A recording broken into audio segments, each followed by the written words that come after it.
in Los Angeles.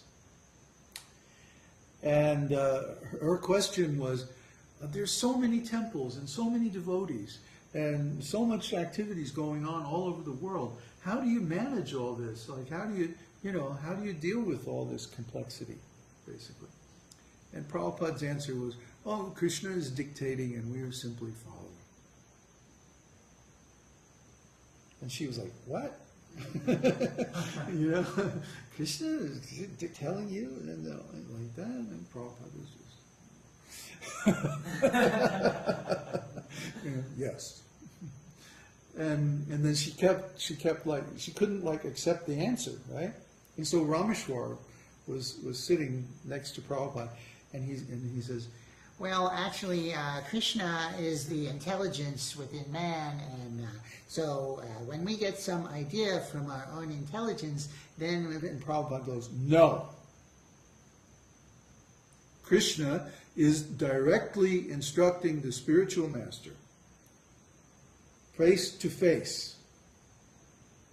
I am seeing Krishna face to face. I'm hearing from Krishna face to face. That's how I know, that's how I manage everything. And I can tell you from my experience of being a spiritual master, this is true. Prabhupada knew what was in the hearts of all his disciples. Because when you're a spiritual master, you have to deal with everybody, the karma of all your disciples. So you know what's in their hearts. It's hard to explain. But when you take that responsibility, Krishna gives you that information. Why? Because you need it for your service. If you have some service for Krishna and you need to know something, Krishna will make you aware of it. Huh? Yes, he's the intelligence within man. But he's also a person. And he can speak to you. He can tell you things. He can send you dreams. He can send you intuitions. He can send you all kinds of messages. Huh? And he can also speak directly. So Prabhupada was saying, no, Krishna is directly. See? So these leaders had some different idea from Prabhupada. They thought that Prabhupada was like them. But no, Prabhupada was on a different platform of consciousness. Prabhupada was in Krishna consciousness. Not thinking about Krishna consciousness, not reading about Krishna consciousness, not worshipping the deities of Krishna consciousness. No, he was directly conscious of Krishna. That's Krishna consciousness. It's simple. It's simple if you're simple. But if you have a mental block and you think, oh, that's impossible, I can't do it, so how could he do it? Then maybe you start to speculate and say, well, I can't be conscious directly of Krishna, and I can't imagine how it's possible, so therefore he's just using some fancy language to describe some action of the intelligence which is based on the philosophy. And no. Prabhupada said, no. Krishna is directly managing. So this is Krishna consciousness. But the devotees don't want to believe that. They want to believe it's something indirect. It's some philosophical speculation based on intelligence, based on the scriptures, which they're changing. Anyway, we don't see eye to eye on this, or actually on anything, because everything is based on this. If the idea is to attain Krishna consciousness, and we have different definitions of the word consciousness, then everything from that point on is going to be different. Okay? Judged by the result. Judged by the result. If you look at these devotee websites, you see they're fighting like cats and dogs, with no resolution possible. And then they have all these strange ideas, like, oh, we're going to reform ISKCON, we're going to, somehow we're going to take ISKCON back and heal it and make it good again and everything like that. But they haven't analyzed the problem. Like when I was in my job fixing instruments, if I went into a place and they had some malfunctioning instrument, and I said, oh yeah, we'll just change this part, and we'll change that part, and we'll change the other part, and we'll change this and that, I wouldn't have a hope of fixing that instrument. Uddhava, you know that. If you just go in and you start changing things, in a complicated instrument, you never fix it. You have to diagnose the problem first. Analyze the symptoms, and then determine what malfunction is causing those symptoms. Then you have to find the specific part that's causing the malfunction. Then you start getting out your tools and changing the parts and all that. First you have to go through the diagnosis. If you go to the doctor, and you say, well, doc, I have this, oh, here, take this medicine.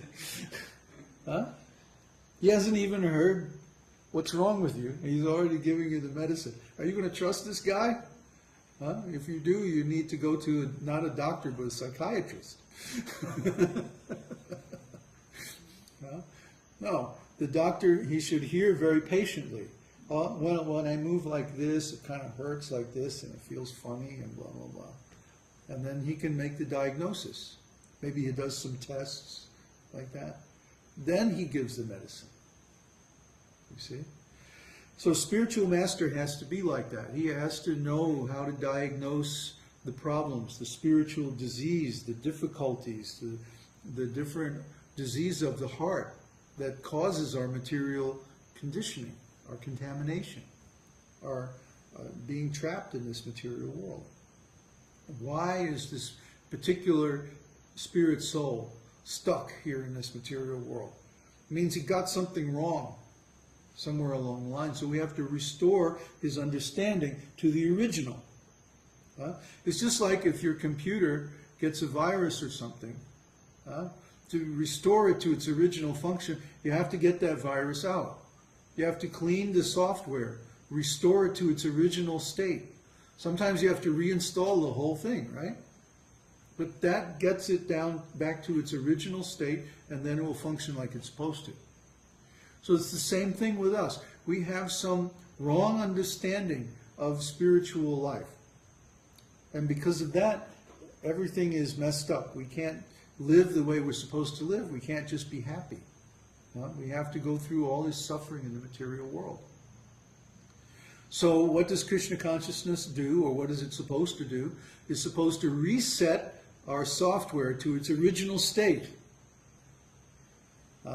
Original, uncontaminated, direct, pure consciousness of Krishna. From that platform, we can solve all the problems of our life. So anyway, there's this ongoing misunderstanding between me and my godbrothers. And I find this same misunderstanding is there in every other organization of Vaishnavas. Or else we would be part of some larger organization, because there's a lot of advantages to associating together and working together on these projects. But if at every stage we come to conflict because of disagreement on the actual philosophy, and there's no way to resolve that disagreement, then it's impossible. It's impossible. So, in other words, the devotee community does not want people to know that we have published Vedanta Sutra. They don't want people to read it. They don't want people to buy it. They don't want people to download it. They want to keep it a secret. So this is going on. And why? Because of this fundamental misunderstanding of the basic truth of what is Krishna consciousness. It's consciousness. That's why we have taken so much trouble to write about consciousness and explain and answer everybody's questions and make it really, really clear what is consciousness and why is consciousness the most important thing, and so on and so on and so on. Because this is the basic misunderstanding that causes the problem. So we have taken the decision then to be completely independent from every other Vaishnava organization. And that's why we don't call this Hare Krishna. Take it easy.